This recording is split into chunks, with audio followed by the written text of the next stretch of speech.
O Sistema O Dia de Comunicação dá continuidade à sua rodada de entrevistas com os candidatos ao Senado Federal nas eleições 2014.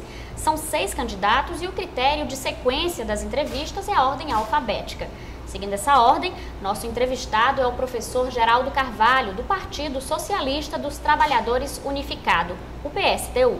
Geraldo Carvalho é uma das lideranças sindicais mais importantes do Piauí. Foi presidente do Sindicato dos Bancários do Piauí entre 1995 e 1998 e dirigente regional do Andes, Sindicato Nacional dos Docentes do Ensino Superior Brasileiro.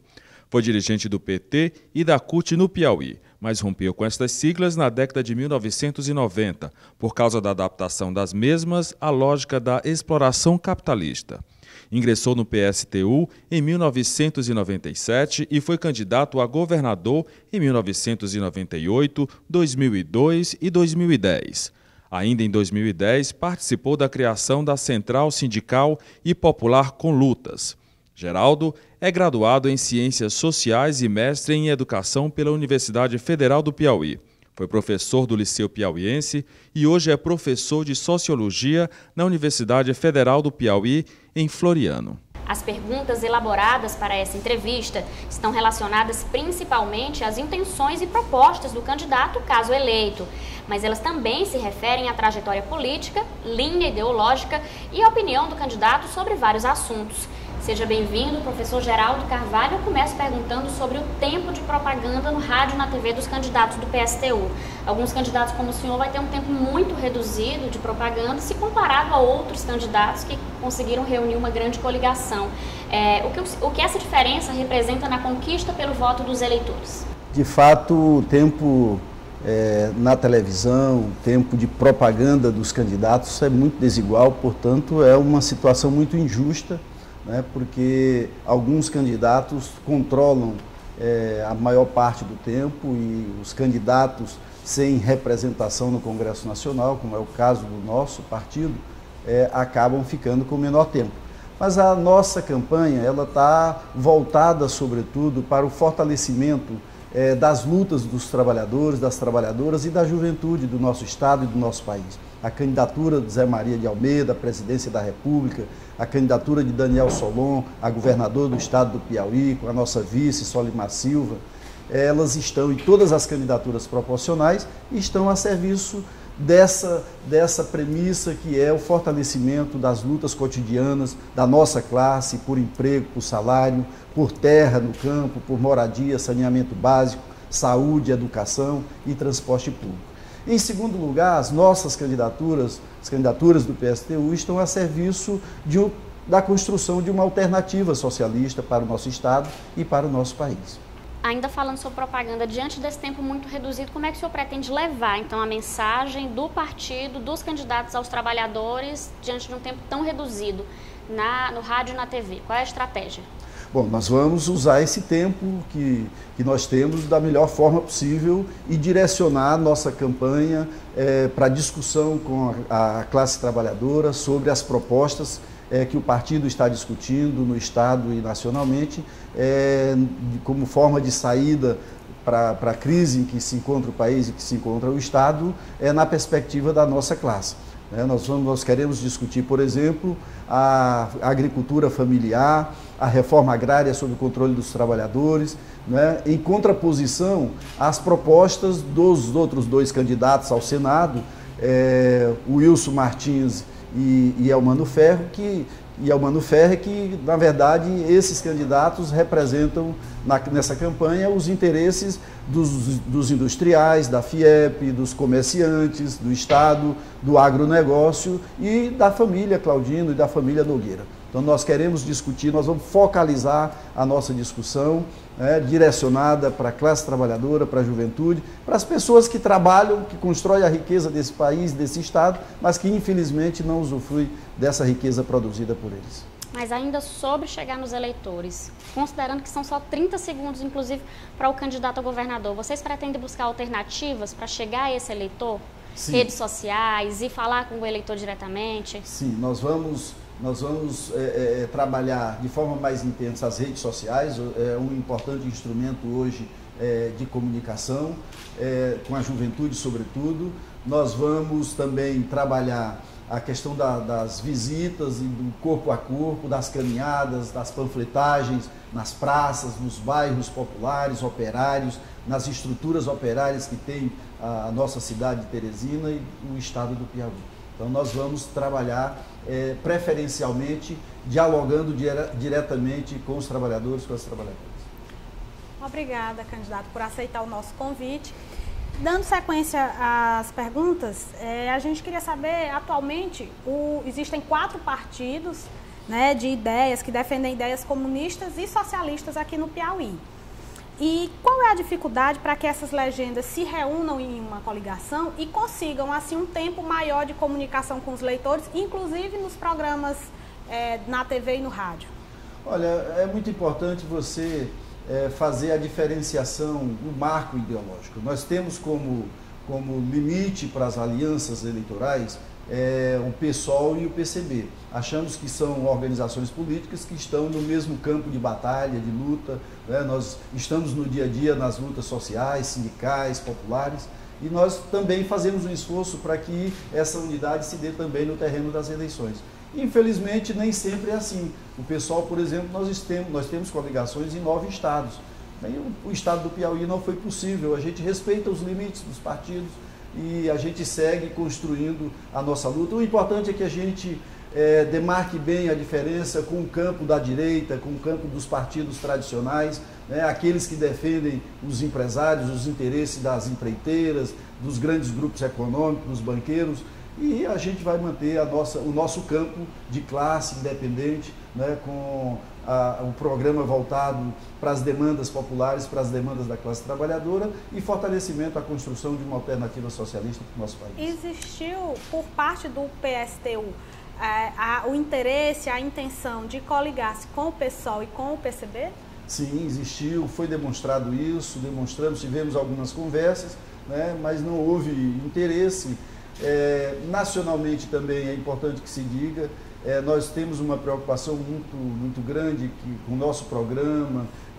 O Partido dos Trabalhadores ele vendeu muita ilusão, criou muita expectativa no seio da classe trabalhadora, mas o que a gente viu depois de 12 anos de governo foi uma decepção generalizada, porque esse governo não cumpriu com aquilo que prometeu para ganhar os votos dos trabalhadores e da juventude. Então nós não queremos ser incoerentes, né? Nós achamos que não podemos repetir os erros do Partido dos Trabalhadores, como, por exemplo, fazer aliança com partidos financiados pelas empresas, fazer aliança com os partidos que estão hoje na base do governo Dilma. O PSOL, infelizmente, tem alianças hoje com o partido do governo Dilma. O PSOL, por exemplo, já aceitou em ocasiões anteriores financiamento de sua campanha por parte das empresas. Nós achamos que isso é um risco muito grande, porque a gente sabe que nesse país quem paga a conta é quem manda, e as empresas, e é por isso que nós temos a situação que temos hoje no país, né, porque a política, o Estado está totalmente controlado pelos grandes grupos econômicos, pelas empresas, pelos bancos, né? Basta ver a dívida pública que nós temos no país e no Estado. Mais de 40% do orçamento da União é comprometido com pagamento de juros e amortizações da dívida. Portanto, não sobra recursos para os serviços públicos, para o atendimento das necessidades básicas da população, como saúde, educação, transporte público, porque 50% do orçamento vai para essas empresas que financiam as campanhas desses candidatos e que depois eles vão cobrar a conta. Candidato, sobre gastos de campanha, o senhor declarou que vai gastar no máximo R$80 mil na sua campanha, enquanto seus adversários, alguns deles, já declararam que vão gastar até 12 milhões. Essa diferença enorme também prejudica a isonomia na disputa pelo voto?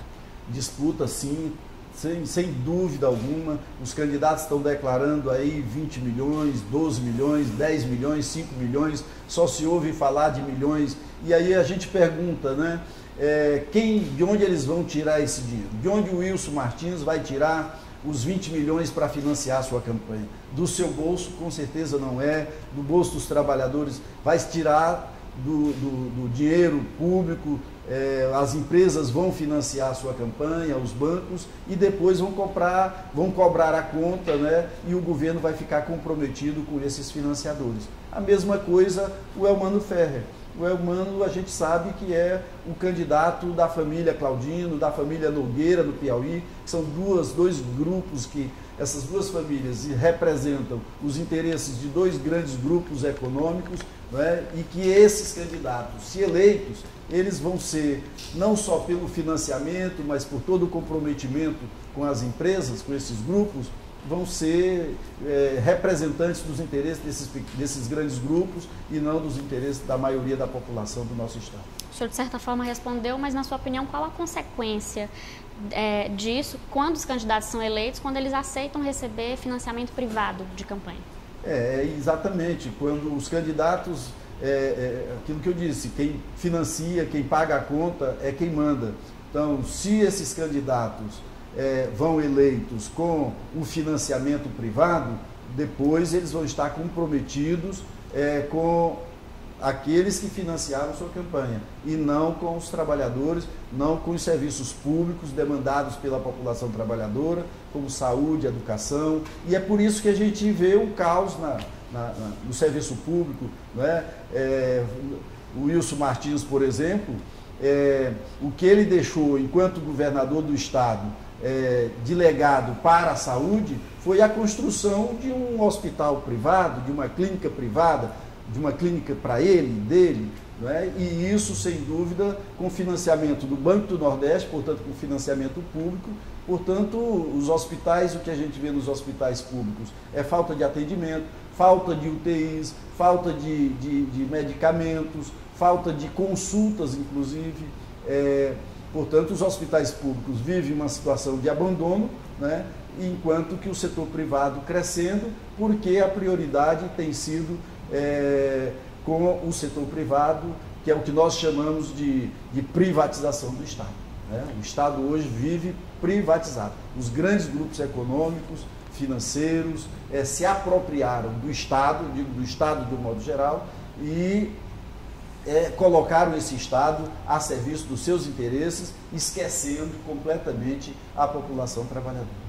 Candidato, atualmente um senador da República tem um salário de quase R$30 mil, né? E além de benefícios relacionados à própria atividade parlamentar, que já é um recurso a mais.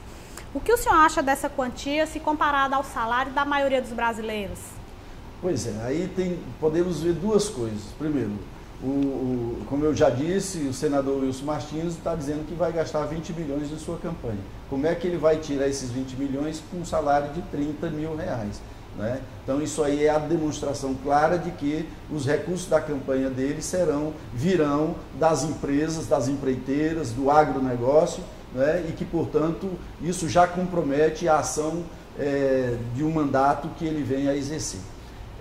Nós do PSTU, nós não aceitamos financiamento privado na nossa campanha, né? A nossa campanha é financiada com recursos dos trabalhadores.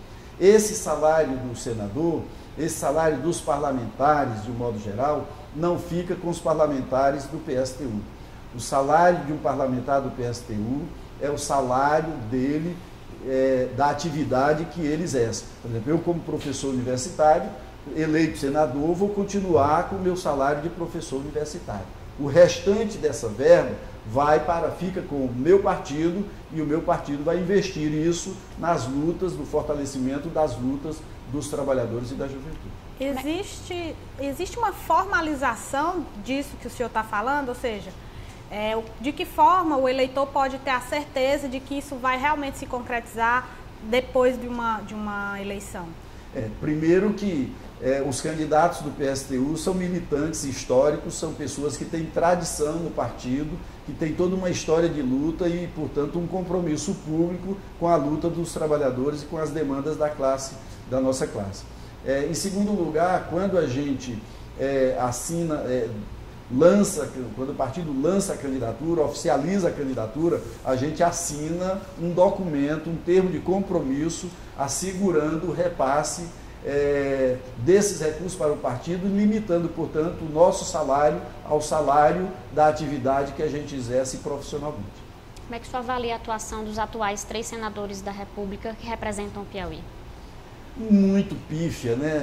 Você não tem é como se não existisse senador do ponto de vista das demandas populares, do ponto de vista da saúde pública, do ponto de vista da agricultura familiar, da reforma agrária, né? Da educação, da moradia. Não tem, os senadores não existem, né? Os senadores, eles existem, podem fazer sentido para aqueles grupos e para os setores que financiaram as campanhas deles, né? Mas um desempenho completamente pífio do ponto de vista das demandas da classe trabalhadora. Sendo eleito, de que forma o senhor pretende mudar esse quadro que o senhor acabou de relatar? Olha, nós temos um conjunto de propostas que estamos discutindo nessa campanha, né? Desde da questão da educação, por exemplo, 10% do PIB para a educação, essa é uma bandeira que nós vamos bater muito forte no Senado. A questão da agricultura familiar, a questão da saúde pública, né? São demandas, o transporte público, mas fundamentalmente nós temos um plano de obras públicas que queremos discutir com o país, que significa a construção de mais escolas, de mais creches. Teresina, por exemplo, não tem creche, né, para atender às necessidades dos filhos das trabalhadoras de Teresina, e assim a realidade no país inteiro.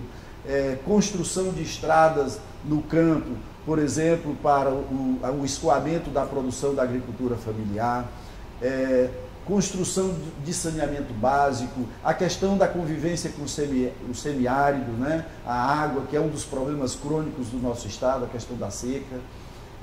Então, a discussão que a gente faz o país e o estado têm a necessidade de um plano de obras públicas, né, que possa, ao mesmo tempo em que gera emprego, melhore as condições de vida, da qualidade de vida da população trabalhadora do campo e na cidade, e que possa fortalecer a infraestrutura do Estado para o crescimento e para o desenvolvimento econômico das pessoas, tanto na cidade como no campo.